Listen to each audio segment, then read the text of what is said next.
الرحیم الصلاۃ والسلام علی خاتم النبیین۔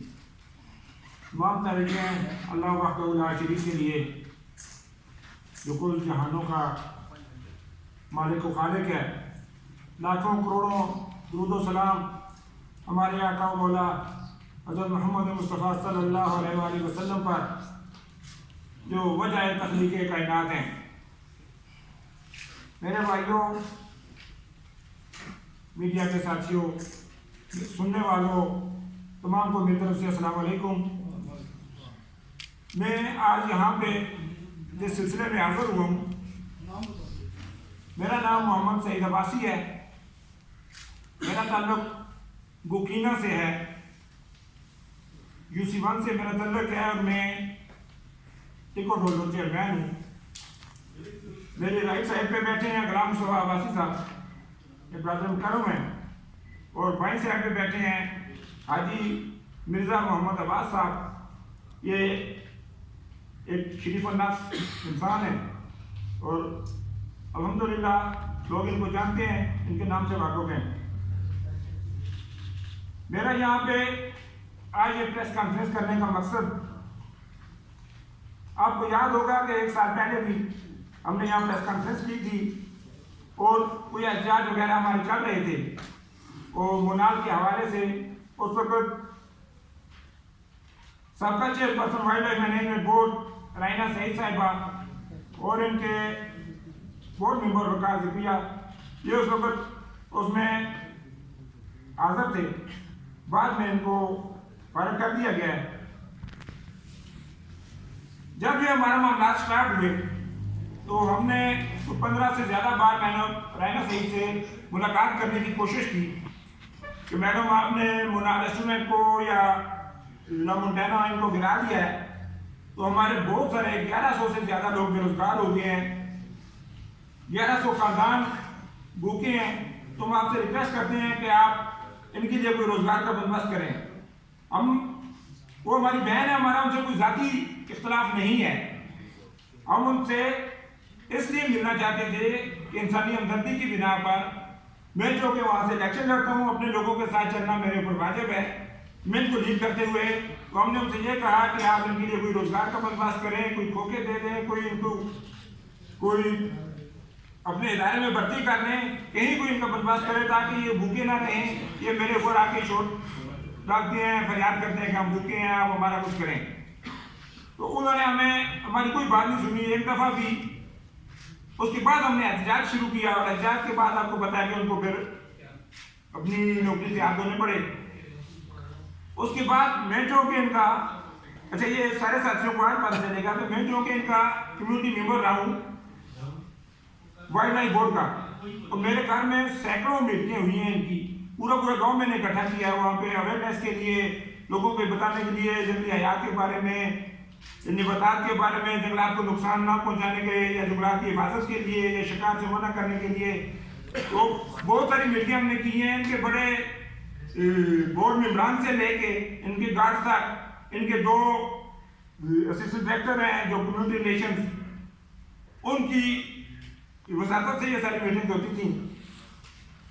تو مجھے ان کے معاملات کا پتہ تھا، چونکہ یہ بورڈ بننے سے پہلے، بورڈ جب بنا گورنمنٹ کی کسٹڈی میں، اس سے پہلے یہ خالص ایک NGO تھی اور ان کی فنڈنگ جو ہوتی تھی باہر سے، فورٹ بارز ایک انٹرنیشنل NGO ہے، وہ فنڈنگ کرتی تھی، اس کے بعد بوتے پہ چلتے تھے، اپنے ملازمین کو تنخواہیں بھی دیتے تھے، اور جب یہ بورڈ بن گیا اس کے بعد ملازمین کو سیلریز تو گورنمنٹ نے دینی شروع کر دی، اور اس سے پہلے ان کا جو اکاؤنٹ تھا وہ ان کے نام پہ پرسنل نام پہ اکاؤنٹ تھا، کیونکہ NGO کی ایکٹ ہوتا ہی ایسے ہی ہے۔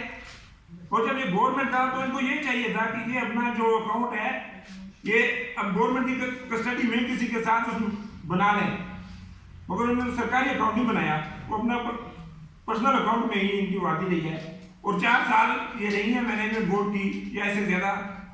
تو اس عرصے میں کوئی ایسا کام نظر نہیں آیا کہ جو وائلڈ لائف کے اب جو بھی وہاں پہ کچھ اگر کوئی اخراجات تھے تو وہ گورنمنٹ برداشت کرتی تھی، تو انہوں نے وہ کئی پیسے لگاتے نظر نہیں آئے ان کے۔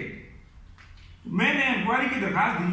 انکوائری کی درخواست کیوں دی کہ انہوں نے یہاں پہ آ کے، آپ سب کو پتہ ہے آپ بھی اس میں موجود تھے، انہوں نے یہاں پہ آ کے پریس کانفرنس کی تھی کہ یہ لوگ جو اوپر ہیں یہ جھوٹے ہیں، یہ مگرمچھ کے آنسو روتے ہیں، یہ کوئی بے روزگار نہیں ہے اور یہ تو بھی ڈرامہ ہے سارا.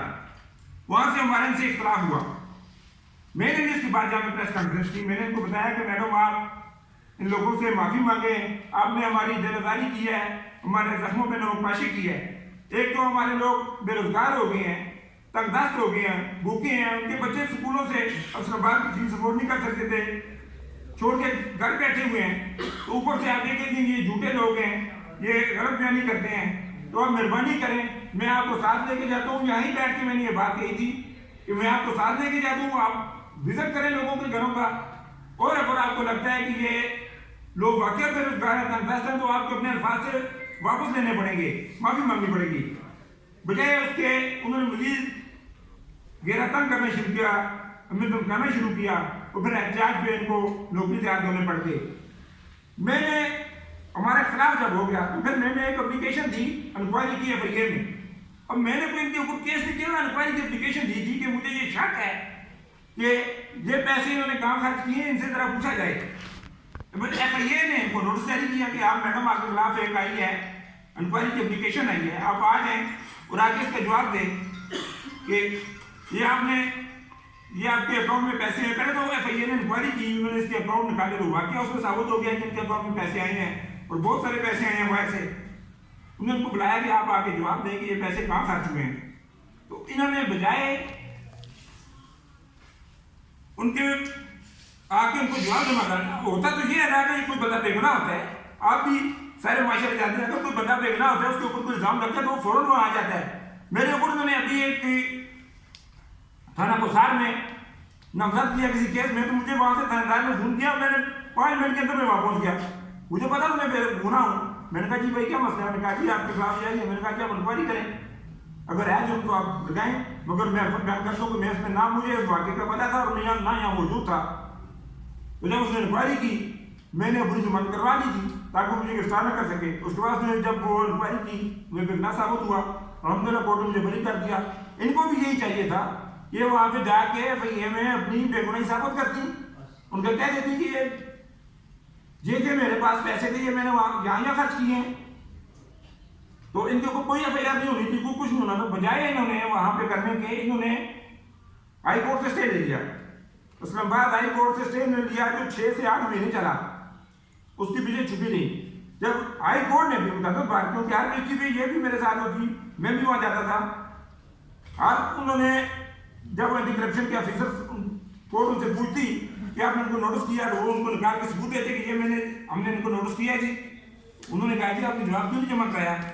جب یہ کوئی جواب نہ دے سکی تو انہوں نے ان کی اسٹے خارج کر دی, اور چونکہ FIA کے پاس ثبوت موجود تھے. اچھا یہ بھی ہوتا ہے, آپ کو مجھ سے زیادہ بہتر بتایا کہ پولیس FIR دیتی ہے پہلے اور ثبوت اکٹھے کرتی ہے بعد میں, جبکہ FIA اس کے اگینسٹ ہے. FIA پہلے ثبوت اکٹھے کرتا ہے پھر FIR دیتا ہے. تو FIA کے پاس ثبوت تھے, انہوں نے اس کے خلاف FIR دے دی. جب اس کے خلاف FIR دی تو اس نے آ کے پھر میرے ساتھ رابطہ کیا. اس کے بعد اپنے کسی بندے کی وساطت سے کہ آپ ان کے ساتھ صلح کر لیں, اب بیٹھے ان کے ساتھ بات کریں, ہم جو چاہتے ہیں. میں نے کہا بھائی اب وہ بات تو گزر گئی ہے, جو چاہنے والی بات نہیں ہے, میری ذات کی بات نہیں ہے. میں فی سبیل اللہ خدمت خلق کے لیے اپنے لوگوں کے لیے نکلا ہوں, اپنی جیب سے خرچ کر رہا ہوں. ہماری ایک کمیٹی بنی ہوئی ہے, وہ چندہ اکٹھا کر کے کرتے ہیں, جو ہمارے اخراجات ہوتے ہیں وہ دیتے ہیں. میں نے کہا نہ میرے پیچھے کوئی اور بندہ ہے, میرے پیچھے میری عوام ہے جن کی میں نمائندگی کرتا ہوں, میں وہاں سے الیکشن لڑتا ہوں, اور میں اپنی عوام کے بغیر آپ سے کوئی بات نہیں کر سکتا. اور عوام سے میں نے بات کی کہ وہ صلح کرنا چاہتے ہیں. انہوں نے کہا نہیں, آپ صلح کی کون سی بات ہے, جب ہم ان کے پاس جاتے تھے ان کی ملتیں کرتے تھے تو انہوں نے ہم سے ملاقات کرنے کی گوارا نہیں کی. اب کیوں صلح کریں, ان کے اوپر کرپشن ثابت ہو چکی ہے, انہوں نے قومی خزانے کو نقصان پہنچایا ہے. یہ پیسے جو منگاتی نہیں ہیں باہر سے, یہ پاکستان کے نام پہ منگواتی نہیں ہے نا, تو یہ بتائیں یہ کہاں خرچ کیے ہیں. اس کے بعد انہوں نے مجھے جھوٹے مقدمے میں نامزد کر دیا. نامزد کر کے تھانے انہوں نے مجھے بلوایا. تھانے دار نے مجھے کہا جی کہ آپ اسے صلح کر لیں. میں نے کہا آپ یہ کیسے صلح کریں گے, جو محکمہ کہتی ہے کہ یہ صلح کر لیں تو میں اپلیکیشن واپس لے لوں گی, یہ نام ان کا نکال دوں گی. میں نے کہا بھائی مجھے جیل جانا منظور ہے, مگر اس سے میں آپ صلح نہیں کرتا. آپ انکوائری کریں, اگر میں مجرم ہوں تو آپ مجھے بے شک گرفتار کریں, مجھے جیل بھیجیں, اگر میں مجرم نہیں ہوں تو میرا اللہ دیکھ رہا ہے اور وہی سب کچھ دیکھنے والا ہے, وہ سب سے بہتر جانتا ہے. میں نے کہا میں اس کو عدالت جان کے کہتا ہوں میں بے گناہ ہوں. انہوں نے انکوائری کی, ان کے میں بے گناہ ثابت ہو گیا اور الحمدللہ کورٹ نے مجھے باعزت بری کر دیا. یہ میرے پاس اس کا ہے یہ کورٹ آرڈر, یہ دیکھ لیں کورٹ نے اس میں لکھا ہوا ہے کہ یہ بے گناہ ثابت ہو گیا ہے. کوئی تفتیشی کہنے سے تفتیشی نے بھی وہاں بتایا کہ میں نے اسے ثبوت مانگے تھے, نہیں دیے. اب معاملات ہو گیا جس میں 2-3 کام کیے ہیں. ایک تو پہلا اس نے اس کے اوپر کرپشن ثابت ہوئی ہے, یہ مجرم ہے وہاں پہ, یہ وہاں جا کے اپنا بیان ریکارڈ نہیں کرانا چاہتی, ایف آئی اے میں اینٹی کرپشن میں اپنا بیان نہیں دینا چاہتی, کورٹوں کے پیچھے بھاگتی ہے. اس نے اس کے بعد ہائی کورٹ میں پھر ایک کروڑوں روپے کا وکیل کر کے اس نے دوبارہ وہاں پہ رد دائر کی کہ میرا یہ ایف آئی آر خارج کی جائے. وہ جو کہ کورٹ نے اس کی وہ اپلیکیشن مسترد کر دی. وہ یہ کہتی ہے میں لیتی نہیں ہوں, یہ کروڑوں روپے کے وکیل کیسے کر سکتی ہے. اب ہمارا مطالبہ یہ ہے, ہماری عوام یہ کہتی ہے, ایک تو اس نے میرے کو جو بے گناہ کیا ہے اس کے لیے میں اس کے اوپر حق تک عزت کا دعویٰ کروں گا. میں جو کہ سیاسی بندہ ہوں, الیکشن لڑتا ہوں, میری عزت ہے, لوگ میرے پیچھے الحمدللہ نماز بھی پڑھتے ہیں. اس نے یہ الزام لگایا کہ میں نے اس کے گھر کے اوپر حملہ کیا, اس کے پاس کوئی ثبوت ہے تو یہ پیش کرے. وہ یہ کر نہیں سکی, میں کورٹ سے بری ہو گیا ہوں. اس نے میری عزت بھی خراب کی ہے, مجھے ذہنی ٹارچر کیا ہے, میں بہت ڈسٹرب رہا ہوں, میں ہاسپٹل بھی گیا ہوں, مجھے ہارٹ اٹیک ہوا ہے اور یہ ساری اس کی وجہ سے ہوا ہے. تو اب یہ اس کے اوپر میں حق عزت کا دعویٰ کروں گا. ایک دوسرا میرا یہ مطالبہ ہے حکومت سے بھی, ایف آئی اے سے بھی, جہاں پہ اس کے خلاف ایف آئی آر ہے کہ اس کو گرفتار کیا جائے. اس کو گرفتار کیوں نہیں کیا جا رہا؟ ایک غریب کے بچے کے اوپر ایف آئی آر بعد میں ہوتی ہے اور اس کو گرفتار پہلے کر دیا جاتا ہے, اور اس کے اوپر ایف آئی آر ہوئے 2 ماہ ہو گئے ہیں. اس کو گرفتار کیوں نہیں کیا جا رہا؟ ہمیں بتایا جائے. اس کو فوری طور پر میں ایف آئی اے سے کہتا ہوں اس کو گرفتار کریں. اسلام آباد ہائی کورٹ سے ثابت شدہ جماعت پر اسٹے آرڈر اور اپیلیں مسترد ہونے اور مسلسل عدم تعاون کے بعد ایف آئی اے پر لازم ہے کہ اس کو گرفتار کریں, اور وقار ذکیہ کو گرفتار دونوں کے خلاف ایف آئی آر ہے, دونوں کورٹ میں پیش ہوتے رہے ہیں. یہ ہائی کورٹ میں جا کے تفتیش کے دوران جھوٹی یقین دہانیاں کرتی ہوں, میں ابھی جاتی ہوں, میں یہ کرتی ہوں. اچھا ایک اور جو بات یہ لکھا ہوا چھوڑ کے بتا رہا ہوں, یہ میں پوائنٹ لکھے تھے رات کو, جو پریس ریلیز آپ کو بھی دیا ہے.